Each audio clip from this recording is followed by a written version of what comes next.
નમસ્કાર, tasty kitchen ગુજરાતીમાં તમારું સ્વાગત છે। તો આજ આપણે બનાવીશું એકદમ ટેસ્ટી કચ્છી દાબેલી। તો કચ્છી દાબેલી બનાવવા માટેની સામગ્રી આપણે જોઈ લઈશું। જેમાં બાફેલા બટેકા છે, આ તીખી સિંગ છે, આ દાડમના દાણા છે, આ દાબેલીનો મસાલો છે, આ ઝીણી સેવ છે, આ ઝીણી કટ કરેલી ડુંગળી છે, આ મીઠું છે, આ લાલ મરચું પાવડર છે અને લીલા ધાણા છે। તો સૌ પ્રથમ આપણે બટાકાને છૂંદી લઈશું। તો આવી રીતના બટાકા લઈ લેવાના છે અને એને આવી રીતના છૂંદી લેવાના છે।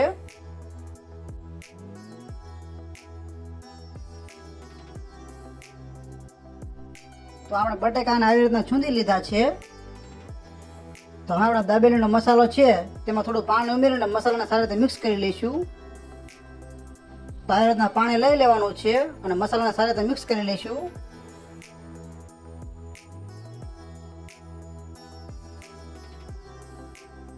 તો આપણો મસાલો પાણીમાં સારી રીતે મિક્સ થઈ ગયો છે। તો દાબેલીનો મસાલો બનાવવા માટે આવી રીતના કઢાઈ લઈ લેવાની છે, જેમાં જરૂર પ્રમાણે થોડું તેલ લઈ લઈશું।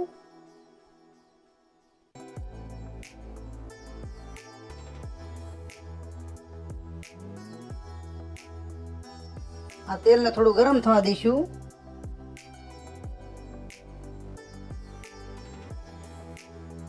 તેલ ગરમ થઈ જાય એટલે પાણીમાં જે મિક્સ કરેલો મસાલો છે તે એડ કરી દઈશું। ધીમે ધીમે બધો જ મસાલો એડ કરીને સારી રીતે સાતળી લઈશું।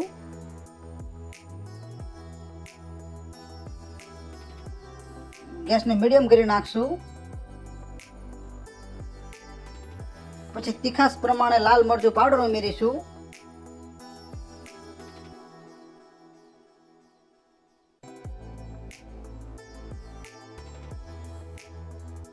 તો આપણે આટલું લાલ મરચું પાવડર ઉમેર્યું છે। એકદમ સારી રીતે મિક્સ કરીને હલાવી લઈશું।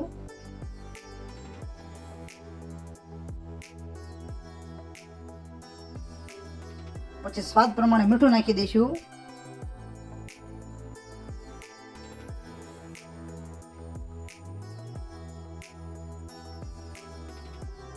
સારી રીતે હલાવતું રહેવાનું છે।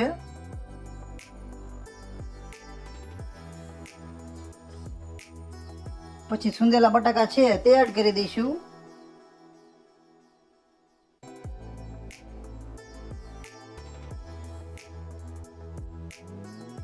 અને બટાકાને એકદમ સારી રીતે મિક્સ કરી લઈશું અને ગેસને સાવ લો જ કરી નાખવાનો છે।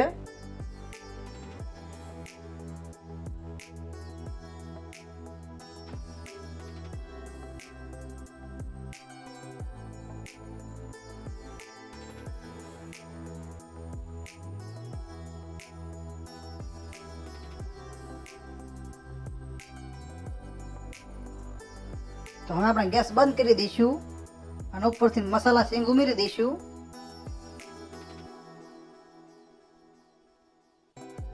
અને મસાલા સિંગને સારી રીતે મિક્સ કરી લઈશું।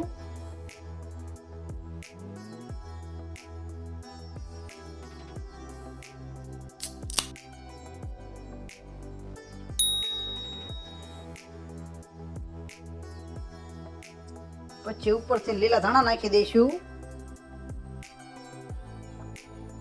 અને થોડા દાડમના દાણા નાખી દઈશું। તો આપણે દાબેલી માટેનો મસાલો તૈયાર થઈ ગયો છે। તો હવે આપણે દાબેલી ભરી લઈશું। દાબેલી ભરવા માટે આવી રીતના દાબેલીને કટ કરી લઈશું।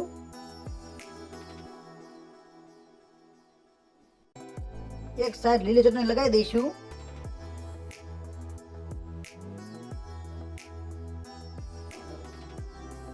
અને બીજી સાઈડ લાલ ચટણી લગાવી દઈશું।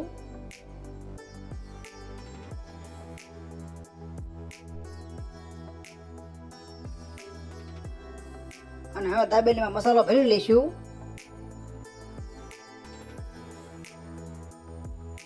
ધીમે ધીમે સારી રીતે મસાલો ભરી લેવાનો છે।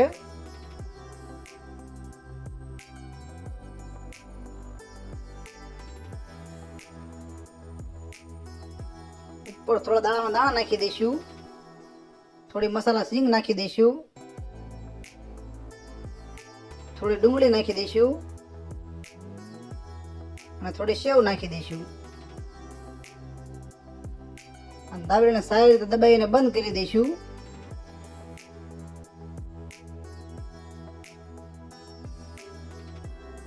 હજી એક ભરી લઈશું. તો આપણે 2 દાબેલી ભરાઈને તૈયાર થઈ ગઈ છે. તો બંને દાબેલી આપણે શેકી લઈશું. તો શેકવા માટે આ રીતના તવી લઈ લેવાની છે, જેમાં આપણે ઉપરથી થોડું તેલ નાખી દઈશું. તેલનો આપણે સિંગ તેલનો ઉપયોગ કર્યો છે, તમારે બટર લેવું હોય તો લઈ શકો છો. તો મીડિયમ ગેસ ઉપર ધીમે ધીમે શેકતું રહેવાનું છે.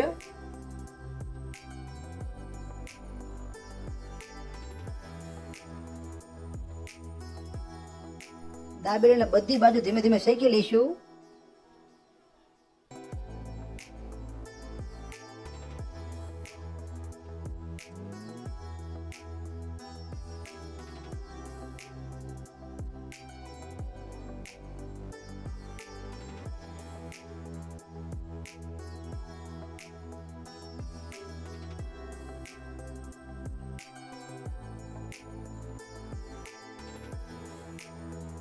તો આપણે દાબેલી શેકાઈ ગઈ છે, જેને આપણે બહાર કાઢી લઈશું.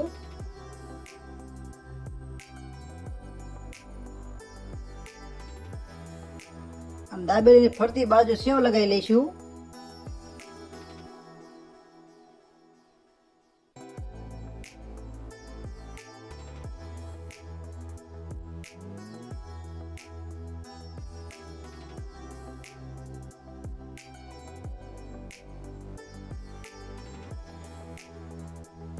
તો તૈયાર છે આપણી એકદમ ટેસ્ટી કચ્છી દાબેલી. આ દાબેલીને લાલ અને લીલી ચટણી સાથે ખાઈ શકાય છે. તો તમને આ કચ્છી દાબેલીની રેસીપી કેવી લાગી? જો રેસીપી પસંદ આવી હોય તો વિડીયો લાઈક કરો, શેર કરો અને અવનવી રેસીપી જોવા માટે અમારી ચેનલને સબસ્ક્રાઈબ કરો. વિડીયોને પૂરેપૂરો જોવા માટે તમારો ખૂબ ખૂબ આભાર.